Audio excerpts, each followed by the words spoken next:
किसान की घड़ी। एक दिन की बात है। एक किसान अपने खेत के पास स्थित अनाज की कोठी में काम कर रहा था। काम के दौरान उसकी घड़ी कहीं खो गई। वह घड़ी उसके पिता द्वारा उसे उपहार में दी गई थी। इस कारण उससे उसका भावनात्मक लगाव था। उसने वह घड़ी ढूंढने की बहुत कोशिश की। कोठी का हर कोना छान मारा, लेकिन घड़ी कहीं नहीं मिली। हताश होकर वह कोठी से बाहर आ गया।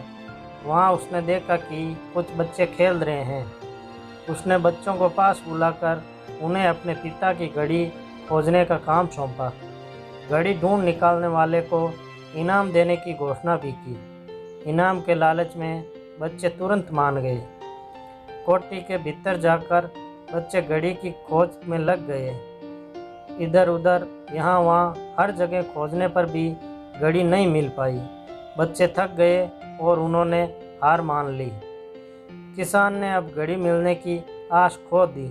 बच्चों के जाने के बाद वे कोठी के पास उदास बैठा था। तभी एक बच्चा वापस आया और किसान से बोला कि वह एक बार फिर से घड़ी ढूंढने की कोशिश करना चाहता है। किसान ने हामी भर दी। बच्चा कोठी के भीतर गया और कुछ ही देर में बाहर आ गया। उसके हाथ में किसान की घड़ी थी। जब किसान ने वह घड़ी देखी तो बहुत खुश हुआ। उसे आश्चर्य हुआ कि जिस घड़ी को ढूंढने में सब नाकाम रहे, उसे उस बच्चे ने कैसे ढूंढ निकाला। पूछने पर बच्चे ने बताया कि कोठी के भीतर जाकर वह चुपचाप एक जगह खड़ा हो गया और सुनने लगा। शांति में उसे घड़ी की टिक टिक की आवाज़ सुनाई पड़ी और उस आवाज़ की दिशा में खोजने पर उसे वह घड़ी मिल गई। किसान ने बच्चे को शाबाशी दी और उचित इनाम देकर विदा किया। शिक्षा। शांति हमारे मन और मस्तिष्क को एकाग्र करती है और ये एकाग्र मन जीवन की दिशा निर्धारित करने में सहायक है। इसलिए दिन भर में कुछ समय हमें अवश्य निकालना चाहिए जब हम शांति से बैठकर मनन कर सकें। अन्यथा शोरगुल भरी इस दुनिया में हम उलझ कर रह जाएंगे।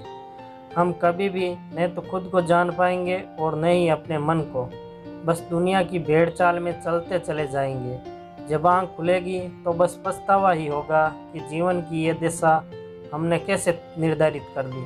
हम चाहते तो कुछ और थे, जबकि वास्तव में हमने तो वही किया जो दुनिया ने कहा। अपने मन की बात सुनने का तो हमने समय ही नहीं निकाला। साथियों, अगर ये प्रेरणादायक कहानी अच्छी लगी है तो इसे लाइक करें एवं ज़्यादा से ज़्यादा दूसरों के साथ इसे शेयर करें।